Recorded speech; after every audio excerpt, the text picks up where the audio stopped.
dans cette vidéo où nous allons corriger ensemble un exercice portant sur un circuit RLC série. Donc, on considère le circuit présenté sur la figure ci-dessous où est la représentation complexe d'une tension sinusoïdale de valeur efficace V égale à 100 volts et de fréquence 50 Hz. Alors, les composants de ce circuit sont directement caractérisés par la valeur de leur impédance complexe. Alors, c'est-à-dire vous avez une inductance qui porte une réactance de 10 ohms, c'est-à-dire que XL à quoi égal, c'est 10 ohms. Alors, et l'impédance, bien sûr, ZL en complexe, ça va être J10. Donc, vous avez une capacité qui a une valeur, alors, ou bien sa réactance égale à XC, c'est 5 ohms. Et bien sûr, ZC, ça sera égal à moins J5. D'accord? Alors, la valeur efficace de l'impédance d'un condensateur, c'est 5. Mais, alors, sa valeur, ou bien sa notation complexe, c'est moins J5.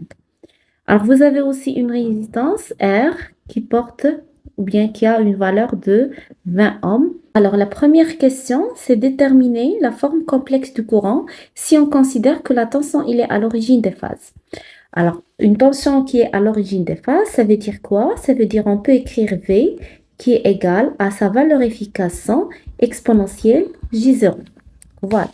Je vous demande de déterminer le courant sous la forme complexe. Alors, d'après le circuit, qu'est-ce que vous avez? V à quoi égal en complexe toujours, c'est J10 fois le courant I moins 5J fois le même courant I parce qu'il s'agit d'un circuit RLC série, donc, donc toutes les composantes sont parcourues par le même courant I plus 20 fois le courant I. C'est-à-dire l'impédance équivalente, ça sera V égale 10 moins 5, ça sera 20 plus 5J. Bien sûr, le tout facteur V. Alors, bien sûr, I, ça sera quoi? Ça sera V, la notation complexe de V, sur 20 plus 5J. Donc, qu'est-ce qu'on va déterminer? Donc, l'objectif, c'est de déterminer le module de I et la phase initiale de I. Donc, pour déterminer le module de I et sa phase initiale, donc le module de I, ce sera quoi? Ce sera le module de V sur le module de 20 plus J5 égale. Donc, le module de V, c'est sa valeur efficace, c'est 100. Et le module de 20 plus 5J, c'est la racine carrée de 20 au carré plus 5 au carré. Donc, égal. Donc, c'est 100 sur racine carrée de 20 au carré plus 5 au carré. Égal. Égal à 4,85 ampères. Donc, le module de I, c'est 4,85. Alors maintenant, je vais calculer l'argument de I, ou bien sa phase initiale. Donc, l'argument de I, c'est quoi? Donc, l'argument de I, ce sera l'argument de V moins l'argument de 20 plus 5J. Égale l'argument de V, donc on a déjà V égale à 100 exponentielle J0. Il est à l'origine des phases. C'est-à-dire l'argument de V, ça sera 0. Moins l'argument de 20 plus 5J, c'est moins l'arc tangente de l'imaginaire, c'est 5 sur 20. Voilà. Égal. Donc, l'arc tangente de 5 sur 20, donc c'est l'arc tangente, shift tangente, 5 sur 20. Voilà. Égal à 14, à moins 14,036 degrés. Donc, je peux écrire la notation complexe de I, ça sera égal à sa valeur efficace qui est égale le module de I, c'est 4,85 exponentielle moins J 14,036 degrés. Voilà. Voilà la notation complexe de I. Alors, qu'est-ce que vous remarquez pour sa phase initiale? Alors, la phase initiale de I, c'est-à-dire phi I, il est négatif. Et vous avez déjà phi U égale à 0. C'est-à-dire, le déphasage phi, à quoi égal? C'est phi U moins phi I. Ça sera égal, phi U c'est 0, moins phi I c'est déjà négatif, donc moins avec moins, ça sera plus 14,036. Donc, le phi, c'est 14,036 degrés. Donc, qu'est-ce qu'on peut dire? Donc, phi, il est positif. Ça veut dire quoi? Ça veut dire que la tension, il est en avance par rapport au courant.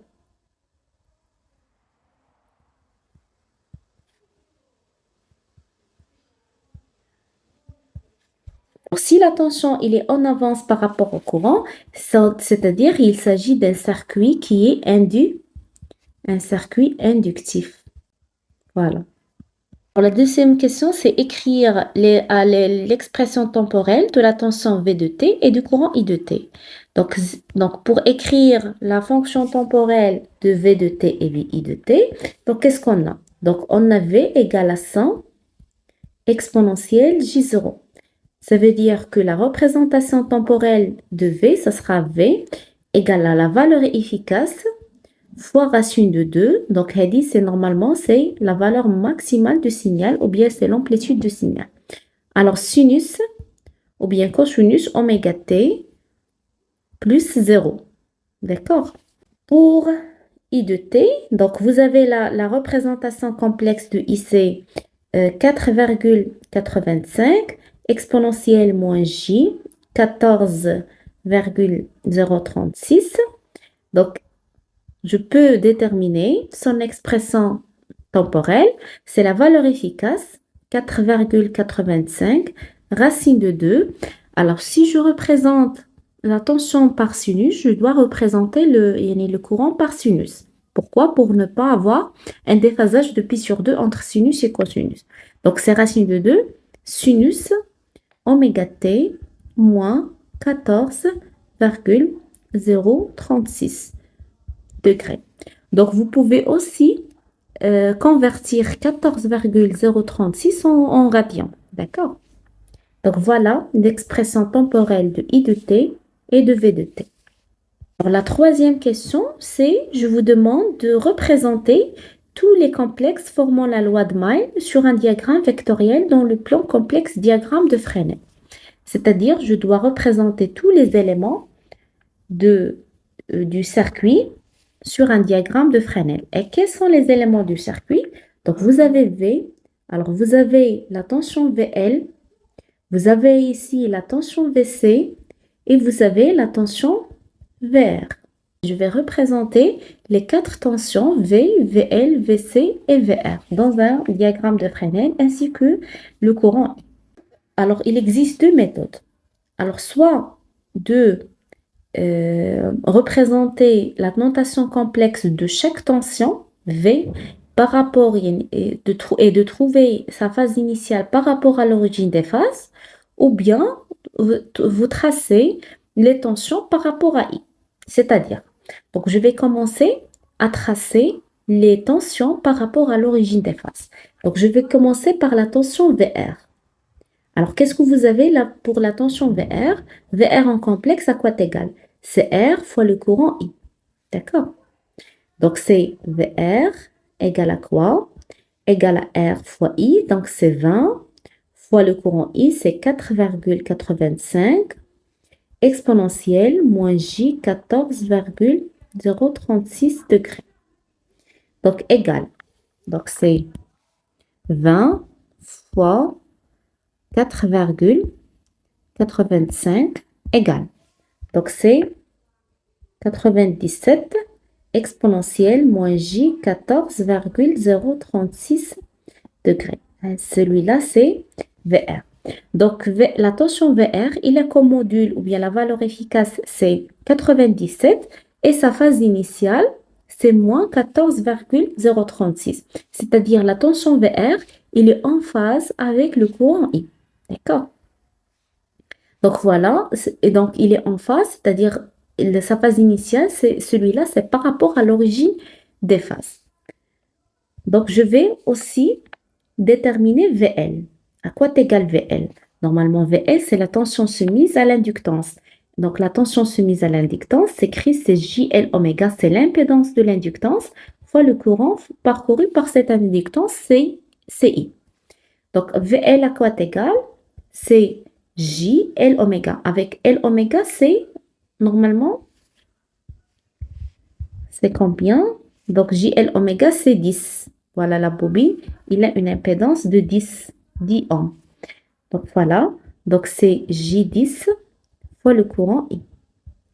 Donc VL, pour déterminer la tension VL par rapport, l'expression de la tension VL par rapport à l'origine des phases, je dois remplacer J par son expression, c'est exponentielle J pi sur 2 fois 10 fois 4,85 exponentielle moins J 14,03 degrés.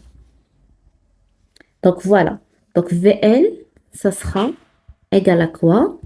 Alors c'est 10 fois 4,85 égale à 48,5. Et vous avez exponentielle pi sur 2, c'est 90 moins, donc c'est-à-dire, je vais mettre 90, pardon, 90 moins 14,036. Voilà. Donc vous avez, donc c'est exponentielle J 75,96 degrés. Donc voilà, c'est la tension VL. Le module, c'est 48,5 ou bien c'est la valeur efficace de VL. Et il est déphasé de 75,96 degrés par rapport à l'origine des phases. Maintenant, il reste à déterminer VC, c'est la tension aux bornes du condensateur. La tension en borne du condensateur, c'est 1 sur JC oméga fois le courant I. Donc, l'impédance du condensateur, c'est 1 sur JC oméga. Donc, égal. Qu'est-ce que vous avez? Donc, 1 sur JC moins J. Et l'impédance 1 sur C oméga, normalement, c'est 1 sur C oméga égale à 5, d'après le circuit. Donc, c'est un moins 5J fois le courant I. Égal. Donc, c'est moins 5, ou bien c'est plus 5 fois moins J, c'est exponentiel, moins J pi sur 2. Fois le courant I, c'est 4,85 exponentiel, moins J 14,036 degrés. Donc, égal. Donc, voilà, je vais mettre 5 fois 4,85 égale à 24,25 exponentielle. Alors, moins J pi sur 2, c'est moins 90, moins 14, donc c'est moins 90, moins 14,036. Voilà. C'est moins 104,036 degrés. Alors, c'est-à-dire que la tension VC,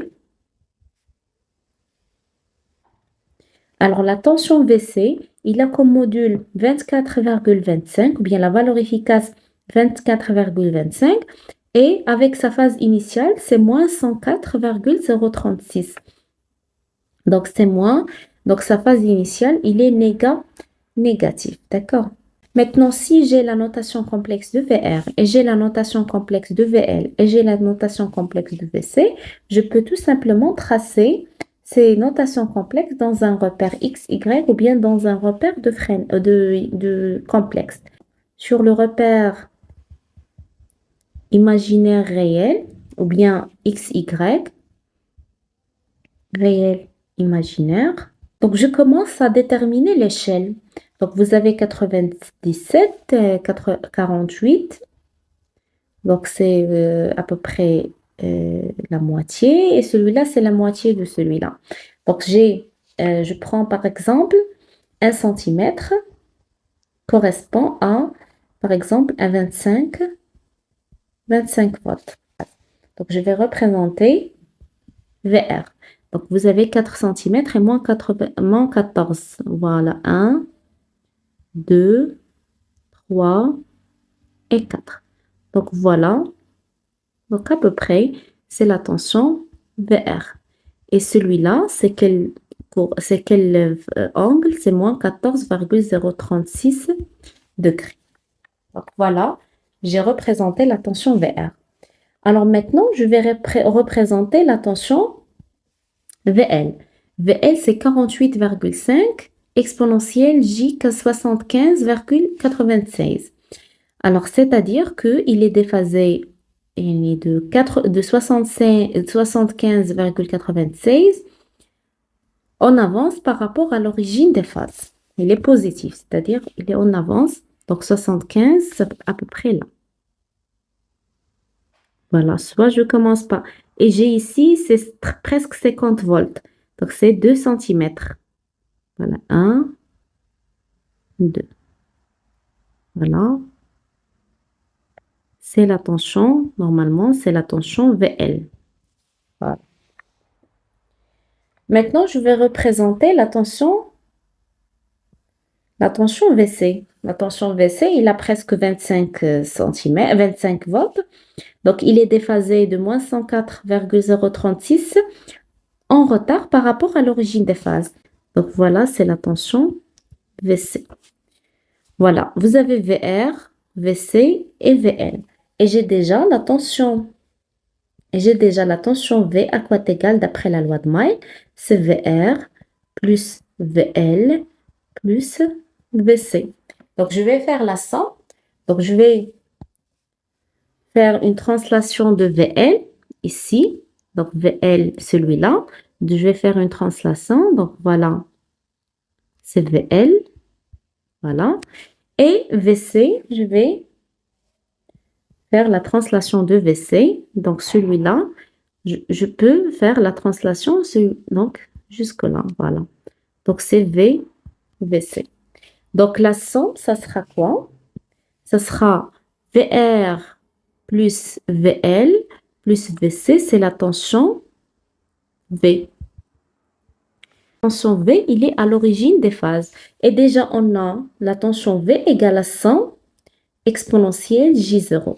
Si vous calculez VR plus VC plus VL plus VC, vous avez déjà la notation complexe de VR, la notation complexe de VL et la notation complexe de VC. Vous pouvez faire la somme. Donc, je peux faire la somme. Donc, mode complexe. Voilà. Donc, c'est 87 exponentielle, c'est shift. Ce moins entre parenthèses, c'est exponentielle J, quoi? Moins 14,036 plus 48,5 exponentielle 75,96 plus 24,25 exponentielle moins 104,036 égale. Donc, qu'est-ce que vous remarquez? Donc, celui-là, c'est donc le module et l'argument. Je vais mettre en mode Rθ, Shift 2, et je vais mettre sous forme Rθ. Donc, voilà. Donc, qu'est-ce que vous trouvez? Donc, égal à 99,98, d'accord? Exponentielle, combien?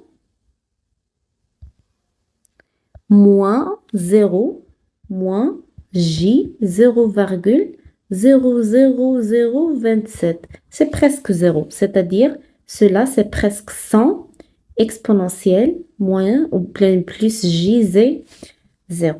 Et ça, ce qu'on a déjà dans l'exercice. Alors maintenant, je passe à déterminer ou bien à représenter les trois tensions par l'autre méthode. L'autre méthode, c'est quoi? C'est c'est qu'on va représenter VR, VL et VC par rapport au courant. Par rapport au courant, c'est-à-dire, ce n'est pas par rapport à l'origine des phases, mais c'est par rapport au courant. Donc, comment? Sur l'axe XY, voilà, bien imaginaire réel. Alors, je vais représenter le vecteur I. Donc, le vecteur I, ou bien la notation complexe de I, vous avez I égale à quoi? C'est 4,85 exponentielle moins J 14,036 degrés. Centimètre, c'est 2 ampères, c'est-à-dire 2 centimètres, 2 centimètres et demi. Donc, vous avez et moins 14. L'angle, c'est moins 14 par rapport à l'origine des phases. Il est en retard par rapport à l'origine des phases. Donc, voilà.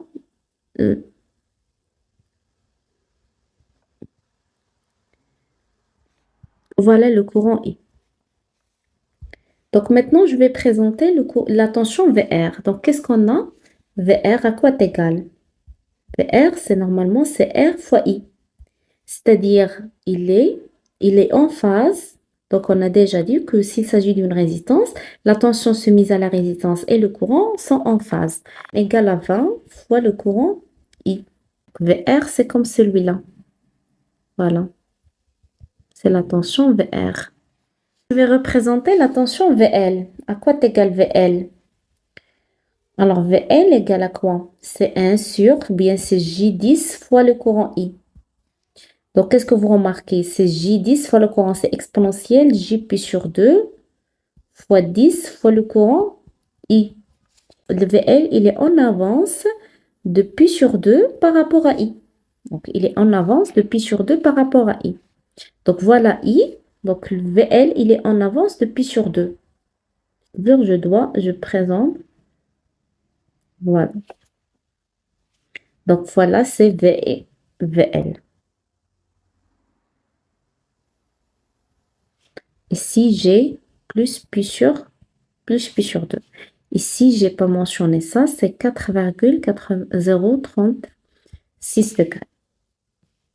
Maintenant, la tension VC, je vais représenter VC, c'est moins J 5 fois I.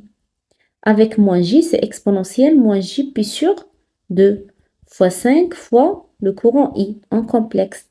Donc, qu'est-ce qu'on peut remarquer? Que VC, il est en retard de moins pi sur 2 par rapport à I. Donc, il est en retard de moins pi sur 2 par rapport à I. Voilà, le courant I, il est en retard de moins pi sur 2. Voilà. Et j'ai ici 5, j'ai ici 10 et 20. Donc, ici, c'est la moitié de ça. Donc, c'est comme celui-là. J'ai la tension VC. Donc, VL, VC, c'est la moitié de VL. Parce que j'ai un coefficient net de 5 et j'ai un coefficient net de 10. Le déphasage par rapport à I, c'est moins pi sur 2. Et on a déjà montré que, alors le déphasage, s'il s'agit d'un condensateur, le déphasage entre la tension VC et I, c'est moins pi sur 2. Et le déphasage, s'il s'agit d'une bobine pure, le déphasage, c'est pi sur 2 de V par rapport à I. Donc voilà, dans ce cas-là, je peux faire la translation, comme on a déjà fait précédemment. Je vais faire la translation de VL. Voilà. Celui-là, c'est VL. Et la translation de ce vecteur à ça. Donc, normalement, c'est VC. Voilà. Et bien sûr, la somme, ça sera quoi? Ça sera VR plus VL plus VC. Ça sera la tension. Ici, c'est la tension V, qui est déjà à l'origine des phases, égale à 100 exponentielle JZ 0. Donc, voilà deux méthodes pour représenter les vecteurs, ou bien les tensions. Soit on les représente par rapport à I, ou bien par rapport à l'origine des phases.